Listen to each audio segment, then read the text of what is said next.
and welcome to the Buck Stops Here. Tonight, a disturbing turn of events in Maharashtra, sparked off by images on Facebook ostensibly derogatory to Chhatrapati Shivaji and Shiv Sena founder Bal Thackeray.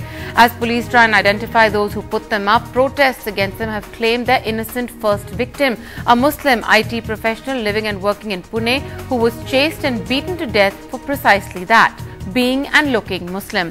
7 members of the radical Hindu Rashtra Sena have been arrested in connection with the killing. As a new government settles in the country, many questions are being raised on its ability and willingness to crack down on religious and social intolerance, and also its ability to ensure continued space for free speech in the country. Differences of opinion and dissent, especially on social media. Also on the show tonight, from Bhagana in Haryana to Badaयूं in Uttar Pradesh, horror stories of rape followed by intimidation either of living victims or their surviving relatives. They highlight not just gender violence but also persisting caste-based violence against women across the country. But first, our top story. Mohsin Sadiq Sheikh was heading back after namaz, unaware totally that was to be his last time. He was brutally beaten to death, allegedly by members of a radical Hindu group in Pune, 7 of whom have been taken into custody simply because he was Muslim. His death, a part of what has become violent protest after supposedly derogatory images of Shivaji and Bal Thackeray were found circulating on Facebook. The death raises 2 very important concerns of persisting communal violence and also the narrowing space for free speech in social media. Tejas Mehta and Kajari Sen report. A young techie on his way back home, brutally beaten to death, allegedly by members of a radical right-wing organization in Pune. मेरा बच्चा जो मेरा एक अकेला जरिया था, मेरे आमदनी का, उसको मार दिया गया और मुझे बेसहारा कर दिया गया है. Violence and tension began after allegedly derogatory photographs of Shivaji and Shiv Sena chief Bal Thackeray were circulated on social networking tools, Facebook and WhatsApp. It's still unclear who posted the pictures, but soon Pune saw violent protests by right-wing organizations. Public buses were stoned, shops were forced to shut down. More than 100 people put under preventive detention. But the tension continued and culminated in the death of a total innocent, 24-year-old Mohsin Sadiq Sheikh. वो जो मेरा दोस्त था, जो जिसको दाढ़ी नहीं थी, उसको कुछ नहीं किया उन्होंने. जिसको दाढ़ी थी, मेरे भाई को दाढ़ी थी, तो उन्होंने उस पर हमला कर दिया. एक साथ 20 लोगों ने उस पर हमला किया. बेरहमी से जानवरों की तरह मार रहे थे उसको. ये इंसिडेंट्स, 1-2 इंसिडेंट्स इससे पहले हुए थे, पर ऑन व्हाट्सएप एंड फेसबुक काफी अफवाहें उठ रही थी. Are there political forces behind this whole thing? Or ऐसा कुछ देखा नहीं गया. 24-year-old Mohsin Sheikh had nothing whatsoever to do with the derogatory pictures posted on Facebook, and the police say he was simply murdered because of his obvious appearance. However, they insist that this is only a stray incident and investigations have not revealed if certain political forces were the ones stoking communal passions here in Pune. A city in shock, a country outraged. Everyone comes to Pune seeing that this is a very calm city, and and if this kind of news goes outside, this may cause a lot of trouble. It is a shame that this should not happen, okay? And for a person like Mohsin to be lost is a very big loss for us, okay? We couldn't expect that. Anger pouring out on social media demanding justice. Free Soul tweeted, "Our silence against religion-based hatred is taken as approval. I feel as if I was among those who killed an innocent in Pune. Speak up." The condemnation of the attack on the Pune techie has to be strong and visible, tweeted Hariharan V. The investigation watertight and prosecution swift, no ifs and buts. But the atmosphere of fear that has built up over the last few days in the quiet Maharashtra town will take longer to die down. With Tejas Mehta in Pune, Kajari Sen for NDTV. Well, as we said, that murder does throw up 2 very important questions. Of course, that of free speech and the idea of dissent in public spaces. And of course, as we said, the issue of religious tolerance and whether that's going to be safeguarded in a new government as well. Joining me on the show tonight from the NCP in Maharashtra, Rahul Narvekar, their spokesperson, Bharat Kumar Raut, who writes for the Samna and a former Rajya Sabha MP of the Shiv Sena, M.N. Singh, the former Joint Commissioner of Police in Mumbai, Shaina NC, the BJP spokesperson from Mumbai as well. And we're also hoping to be joined in a short while from now by Javed Anand, one of the editors of Communalism Combat. But I want to take this first to Bharat Kumar Raut. Mr. Raut, you're also somebody who writes, you have opinions and you display them in public spaces as well, open for public consumption. What do you say about the fact that images on Facebook have led to these kinds of protests where one person has actually died? Let me tell you, as the innocent person who has been killed as mistaken identity, I think you are also mistaking my identity. I am not the editor of Samna. I am former a member of parliament, but I have nothing to do with Samna. I am a Shiv Sena MP and I am a journalist, but I work somewhere else, right. not with Samna. Okay. Having said that, let me tell you that I personally, myself, and even the organization would definitely denounce the killing of the innocent. If the innocent, the killing is definitely deplorable, and we do not subscribe to any type of violence in this type. Right. So, Mr. Raut, as a journalist, how would you safeguard against what goes on social media? You are right. I am considered to be a champion of freedom of expression. But though I am a champion of the freedom of expression, on floor of the house, I have time and again I have pleaded not allowing any censorship or any government control or any type of writing, because that is, I consider that freedom of expression is my fundamental right. But my freedom of expression is not a license. I have the freedom to express so long I do not hurt the feeling of any other person. Okay. If that happens, then definitely there has to be legal action. All right. You're saying your freedom of expression does not mean you have a license to hurt anybody else's sentiments. There is now Section 66A, which looks at these kinds of issues on the internet. Cyber crimes are looking at them. But they also very clearly state that any action that has to be taken by law enforcement authorities, not with individuals who are resorting to protests on the streets. I'm going to take that to Shaina NC now of the BJP as well. Shaina, you've seen the discourse in the run-up to the elections as the results came in, the kind of concerns that you hear about religious tolerance as well being safeguarded under a new government, and we're talking about the sort of fault lines between free speech and this kind of tolerance and how they've collided over here. How do you think the government would look at something like this? Would you push for the arrest of people who posted them? Or, as we said, 7 people from a Hindu group who have been now attacked, who've been arrested for this murder? At the outset, please let me say that the BJP has nothing to do with so-called Hindu outfits or splinter groups or people who pretend to be the great guardians of society. We as a party are very committed towards law and order, and especially in cases like this where we thrive and we say with pride that India is known for its diversity, and if you have individuals who are targeted on basis of their appearance or on basis of their expression to having the right to freedom, we completely condemn it. And the BJP is also committed that law and order situation, which is actually a state subject. You have seen time and again, whether it's cases in Maharashtra where you have the Congress and NCP which are in power, who have shown no political will and have absolutely sat on the fence.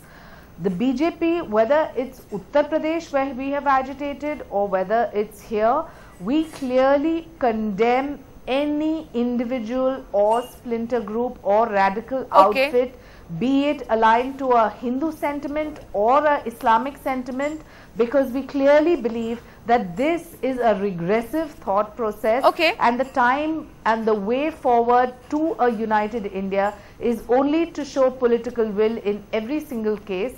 But I just want to add one quick point. Cyber crimes is something that needs to be monitored also to ensure unity.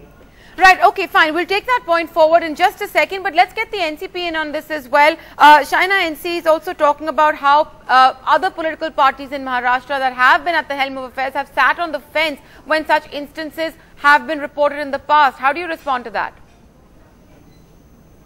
Well, it's quite fashionable to make allegations and baseless comments against the establishment of the ruling party, which I guess my friend China is used to by now. But having said that, let me tell you, religious intolerance, social intolerance is something which the right-wing parties have mastered. We've seen that in the past as well.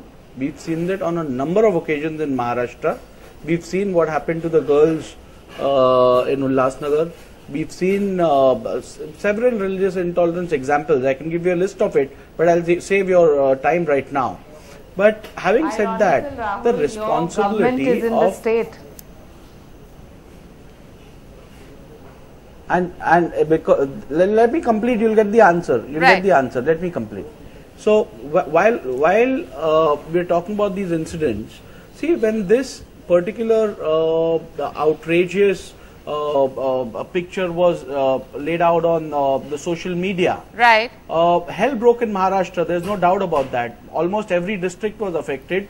Every district there was some kind of tension. Okay. But the kind of support and the kind of law and order administration that was provided by the Maharashtra police has been exemplary, and the situation throughout the state has been kept under control. Okay, let's insofar as this particular incident is concerned, all right, the responsibility of maintaining law and order is definitely on the state. So let's just take that. Let's take that given out by the opposition. All right, does not help. Rahul Narvekar, let's take that to the representative of the police understood. that we have the former Joint Commissioner MN Singh with us on the show. Sir, you're hearing the debate. While on the one hand it is about general religious tolerance across political parties, they have their own views. The other question of how law enforcement actually identifies what crimes have been committed. If I can just read out a part of section 66A, it says that any information that is grossly offensive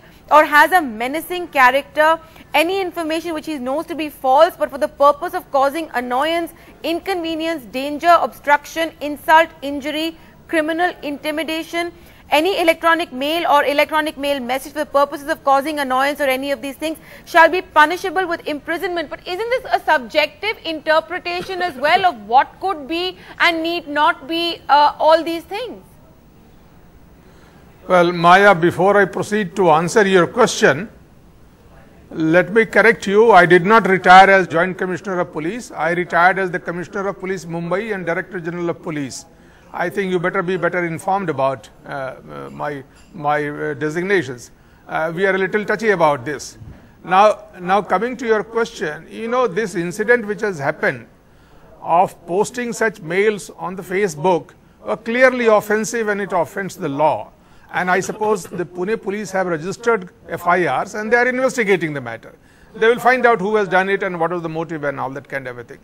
But having said that, the killing of this innocent boy just because he appeared to be a Muslim, obviously, has nothing to do with whatever was uploaded on the Facebook. It is a very unfortunate incident and it needs to be condemned.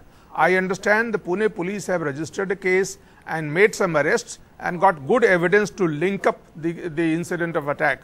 Now, this is clearly an example of religious intolerance, right, which it seems is growing. Particularly, I must caution the Pune police. It seems to be growing more in Pune city, right, where 10 months ago Dabholkar was killed for a similar identical kind of a reason. I suppose this is a group which is a very small group which is trying to raise its head and create law and order problem. Right. I'm sure the Pune police have taken note of it, and before it gets too late, they will nip it in the bud. Right. So, Mr. Singh, apologies for the confusion on your designation. We will correct that. problem. But if I could just ask you as a follow-up to that, you are talking about intolerance as well. But here the question really is about isn't the interpretation of what is okay and not okay on the internet subjective? That's one. The second is, on the internet, as we as journalists are also very familiar with, and I'm sure many of our politicians on the panel will also be, many people hide behind the cloak of anonymity. How do you tackle this? Let me tell you, Maya, this has nothing to do with the freedom of the press. The freedom does not give you a license to go and denigrate somebody. Right. Particularly those who are no more in this world. I suppose it was done clearly to instigate some kind of a violence. All right. Now, there is a mischievous group which is doing it purposely. Mischievous. You're saying it is deliberately done with the intention of provoking violence, and that is what has happened. All right, this needs to be tackled. Okay, we have Javed Anand of Communalism Combat also now finally with us in the show. Mr. Anand, you've heard a part of the debate right now. There are two aspects that we have been talking about. One is the fact that this is an incident which is being termed communal. Of course, the police locally are saying it's a stray incident and just a one-off. The other aspect is of the idea of free speech and where that crosses the line into hurting sentiment. Your views on this? Well, the question of free speech and hate speech remains a kind of a contentious issue, and something that needs to be debated and discussed at length, especially in our country, where the borderline between these two is not clear and the law and order machinery is not always up to handling its own responsibility. That is point number one. Point number two, obviously what came in this Facebook is highly offensive. The question is who did it. Point number three is what could be the motive irrespective of who did it. 2 days before the Facebook thing happened, I have had 2-3 calls from senior journalists from Delhi saying that they have heard it's kind of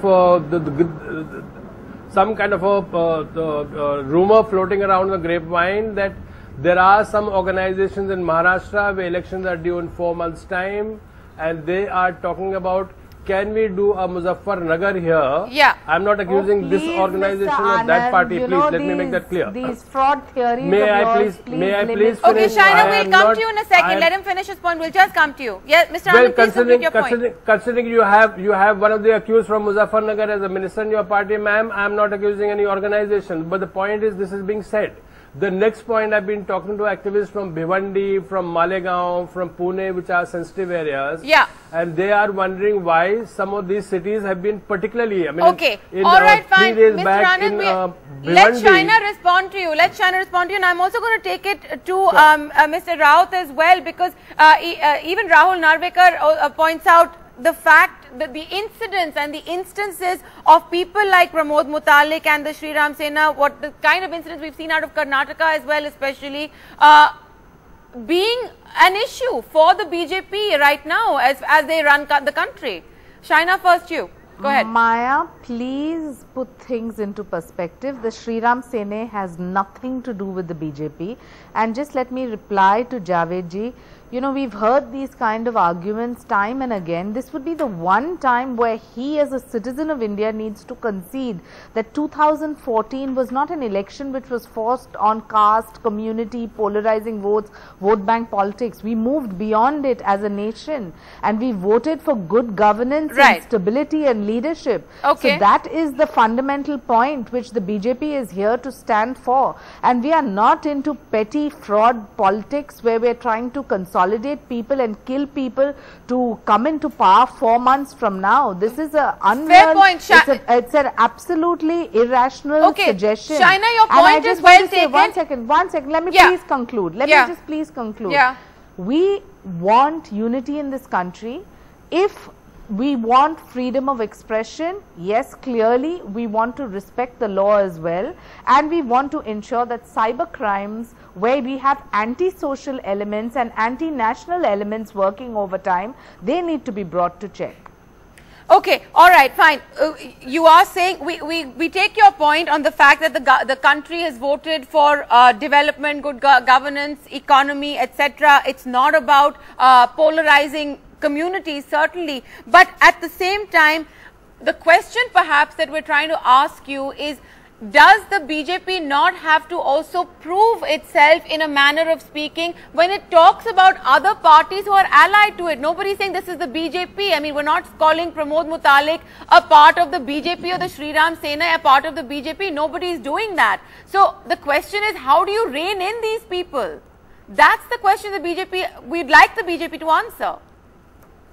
Well, then let me please say on record that the BJP only stands for a situation where every citizen is law-abiding. Anyone who takes law in its hands under the facade of splinter groups, radical outfits, Hindu outfits, Islamic outfits are all not just highly condemnable, they should be brought to task immediately. However, in certain situations, law and order situation, as we all know, is a state subject. So it's important for the state governments also to be proactive and to show political will rather than sitting on the fence. Rahul Narvekar, state government to be more proactive? Well, it's easy to grandstand on television and talk about being secular and trying to get everyone under one roof. Mr. Rawat, we'll come to you in just a moment. Let Rahul I don't want to dig old graves. But what happened with Mr. Kalyan Singh in UP in 1992? Where did the secularism go then? So let's not put a facade. Let's not get into projecting something which we ourselves don't believe in. We need to first settle issues with RSS per se BJP, and then talk about secularism. Right. So let's leave it at that. China, we'll give you a second to respond. Hold on. Coming to the issue of the state law and order machinery, let me tell you, with regards to this incident, the kind of stress, the kind of tension that was prevailing in the entire state, in almost every district of the state, considering that, I think the Maharashtra police have done a very, very good job of controlling the law and order situation. All right, fine. Insofar as this killing of innocent individual, forget innocent, any killing which is beyond the process of law has to be condemned and dealt with absolutely strict hands, and that will be done by the government of Maharashtra. Okay, all right, fine. Bharat Rawat wanted to make a point. Mr. Rawat, come in here and we'll go back to Javed Anand quickly as well. Yeah, I don't want to get into this mudslinging match, but let me remind Rahul, who is my good friend and former colleague, that how do you talk about it when, if you have forgotten, that some years ago, because one British writer wrote something about Chhatrapati Shivaji, the Sambhaji Brigade had ransacked Bhandarkar Institute, the Institute of Classic, that institute, and then who supported them, who sheltered them, how many arrests were done, and who was the Home Minister. Have you forgotten everything else? And when you are talking about right-wing parties, parties, you are talking right-wing parties and secularism and blah blah. What is burning under your feet? Why don't you look at it? Yeah, okay, Rahul, respond to that. Go ahead. Mr. Rawat, if I was to dig into history and give you 1,000 other examples, one wrong does not justify the other for sure. But then the point I'm trying to make is I'm not putting up a facade of secularism and your actions being something else is something which we should avoid. To you, we should call a spade a spade.